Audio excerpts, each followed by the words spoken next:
Nigeria's federal government has suspended some senior officers of the Nigerian Correctional Center over bribery allegations regarding controversial cross-dresser Idris Okuneye, widely known as Bobrisky. Martins Otse, known as VeryDarkMan, a blogger, had alleged in a viral video that some officers of the Economic and Financial Crimes Commission, EFCC, collected 15 million naira from Bobrisky for the anti-graft agency to drop money laundering charges against him during his naira spraying ordeal in April, after which a court sentenced him to 6 months imprisonment. Now, this event has brought to the fore issues around corruption in public service and the need for urgent attention. Well, joining me to discuss this is, of course, Bestman Nze-Jumbo is the president of Team Nigeria for Change. And of course, he joins me live in the studio. Thank you for your time. It's good to see you again, sir. It's always my pleasure. Thank you. All right, let me general, opinion on this. What do you make of, the back and forth, the build up to what we've seen now between the, cross-dresser Bobrisky and the issue on ground, before we even get into details? Well, it's unfortunate we live in a space right now where we rationalize evil to give it legitimacy. I'm shocked at how you see parents, you see educated people. The worst part, you see people who are close to the faith, especially you see Christians, play diplomacy with the issue of homosexuality and lesbianism. So I'm shocked that I lived in a time where people can now rationalize why you should be quiet about somebody who is like Bobrisky. And we're trying to justify it with the theme of it's modern world, it's your choice, but it's not your choice when you do some other things. So I'm not surprised at what is happening because we are stewing in the juice that we prepared. For some, they feel that this issue appears personal. If I pull a gun out now, personally convinced that I should get a gun and go kill people, why wouldn't they decide that it's my personal conviction? I'll go in for it. Suddenly, we now live in a world where somebody can tell you it is personal for a man and a man to be together and be in sexual union. I love what the Ugandan president did. Sorry, some people might think, I thought Bestman was a modern. I'm not a modern man, I'm a bushman when it comes to this. The Ugandan president put 2 gay guys in prison. And the American government said, you have to free them. And he said, yes, I will, when one gets pregnant. So let's go to the issues. That particular audio leak by the blogger Martins, where in that audio leak it was alleged that Bobrisky did pay some amount to sort of waiver a money laundering case, and then some amount also for preferential treatment, even in prison. Yeah. Now, some issues are up. Number one, what this reflects of not just the prison system, but even the EFCC, which is meant to be Nigeria's, well, I call it a poster card when it comes to anti-corruption. I'd like you to speak on that. Unfortunately, I was in a gathering with someone. I told them, I said, Nigeria is not ready for change. Okay, VeryDarkMan gave an expose, released some stuff. Even if he's not able to prove those things in court, and legally he loses the battle, but he would have raised some moral questions. And morally, some of us morally will give him the victory. If indeed there are some, because see, when cases come up like this, you and I are free agents. You and I have intelligence. You and I have our own instincts to know whether something is true or not. We might not be able to prove it by reason of the instruments of the law. In that regard, that's one aspect. Now, what he has done, how many Nigerians will say they are surprised at the things that he revealed in those? Because I listened to the audio. I mean, it's pretty much surprising when you hear that in the prison, for instance, there is a VIP. Is this surprising to you? Well, maybe not to me, but to quite a number of Nigerians. My dear brother, Nigerians know these things happen. You see, sometimes we all keep quiet. But now... But does that make it normal? No, get what I'm saying? Now it's been exposed. Everybody have been, everybody have been doing like a voyeur, just peeping. This thing, this. But now somebody has brought it to the fore. It's time for us to now say, okay, let's investigate this.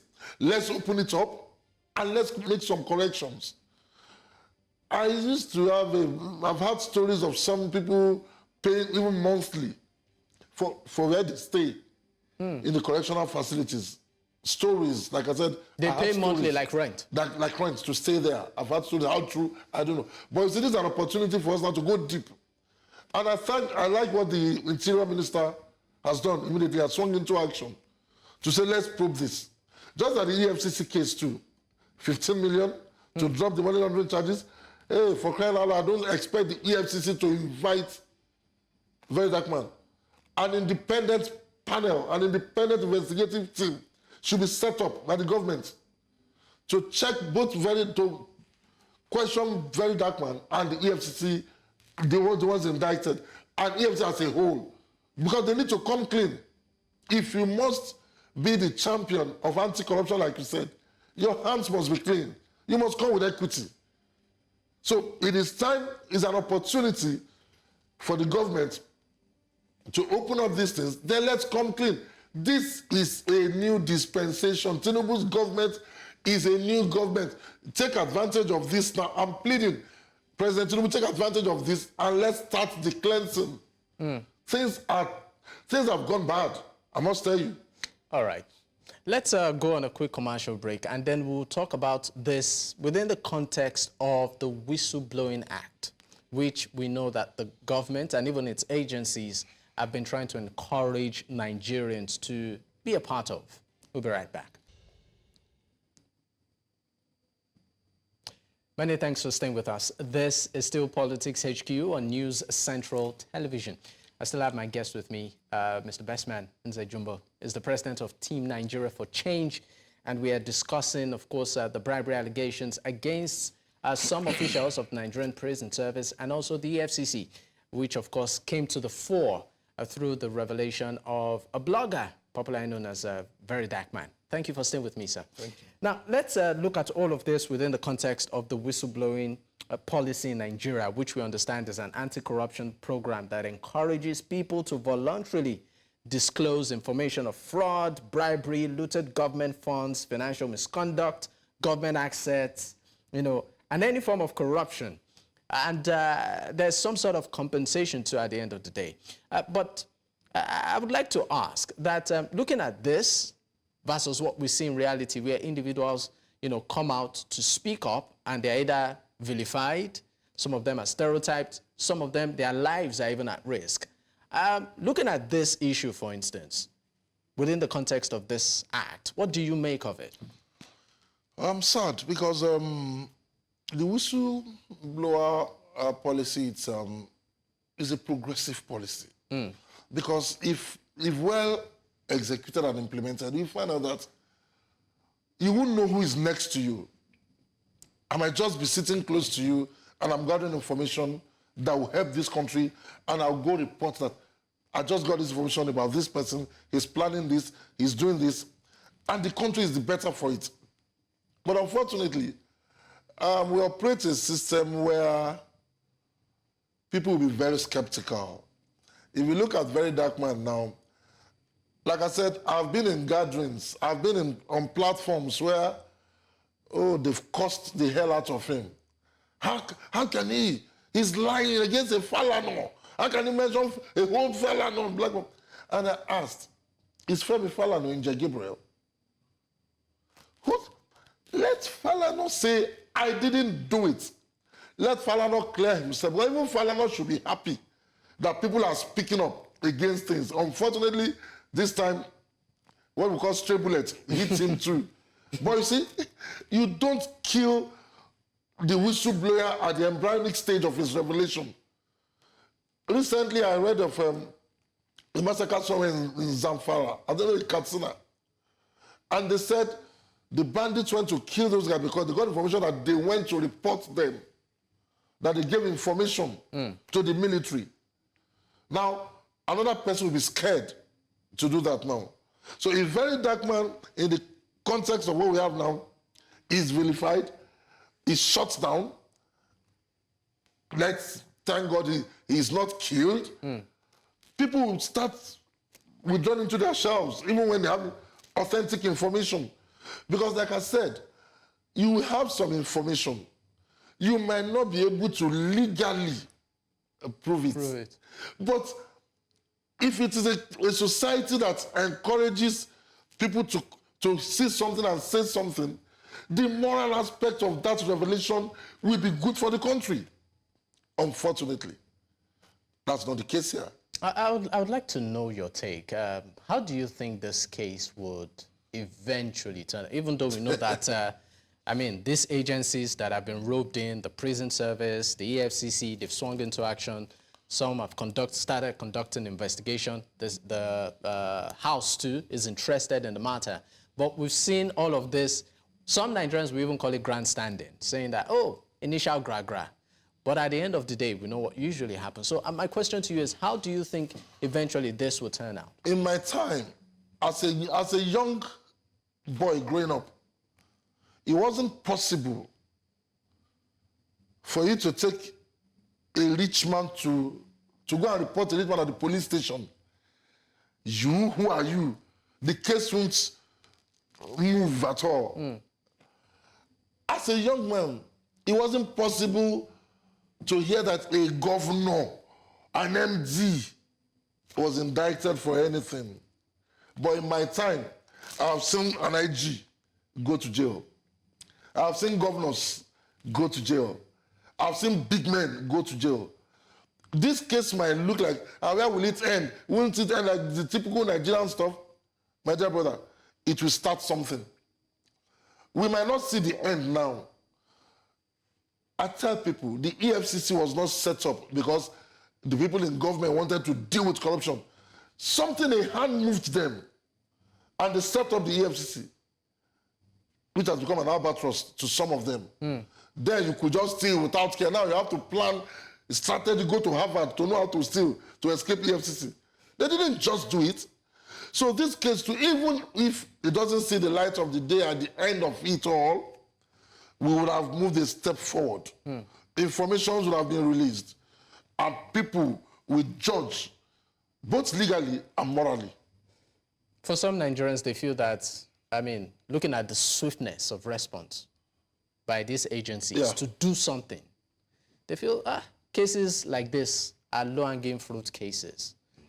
But there are complex, maybe not complex, class cases like that of the Kogi State governor that, you know, is having a back and forth between the EFCC and till now, I mean, Nigerians can't categorically say there's a headway. So won't you also want to say to some extent, maybe in terms of preference, preferential treatment of cases, this might just be a case? Like you said, the reaction, the swiftness, even in reaction by the government agencies is encouraging. Mainly we've seen investigations now, we've seen people suspended. Even if I learned the list of people suspended in correctional service, 2 of them has to do with the VeryDarkMan case. It's a welcome development. The EFCC Kogi matter is a national embarrassment. I am telling you, it is a national embarrassment. And how both the EFCC and the accused will come out of it without stains is what I'm also observing. But you see, I'm not also that person who sees trouble in every solution. I see solution in every problem instead. So I wouldn't predict that this case will end up like the normal cases that we usually have. Let's see. It started well. Let's see how it ends. I have hope that, I have belief that this case will start something new in those agencies involved and generally as per corruption in Nigeria. Okay. Now, Nigerians have, or some Nigerians have actually even complained about the modus operandi of the EFCC, particularly its style of pickup. I remember having a guest on this program that said it's not even within it shouldn't be within their purview to arrest. The person said they should be more forensic than Rambo, meaning that, I mean, if you are economic and financial crimes, more of your work should be, on paper, trying to get the financial facts and all of that. They should be a bit more scientific in their approach. More scientific in their approach. So I would like you to speak on their modus operandi. Is the EFCC, in terms of their conduct, are they doing it the way it's meant to be done? I don't know what you mean by the way it's meant to be done, because I'm not aware of the act or the law that sets them up and their terms of reference. I'm not a lawyer, and I've not studied that. But you see, we also see, like agencies in other countries, and well, let me put it this way: do you think they overstep their bounds, their boundary? In which case? In the discharge of their duties? I don't think so. I don't think so, because I've not seen the EFCC get involved in divorce cases. I've not seen the EFCC. But picking up people at odd hours. Yeah, I've seen operations even in the UK, in America, in South Africa, that was done between 3 and 4 a.m. Calculated and articulated at the same time, simultaneously.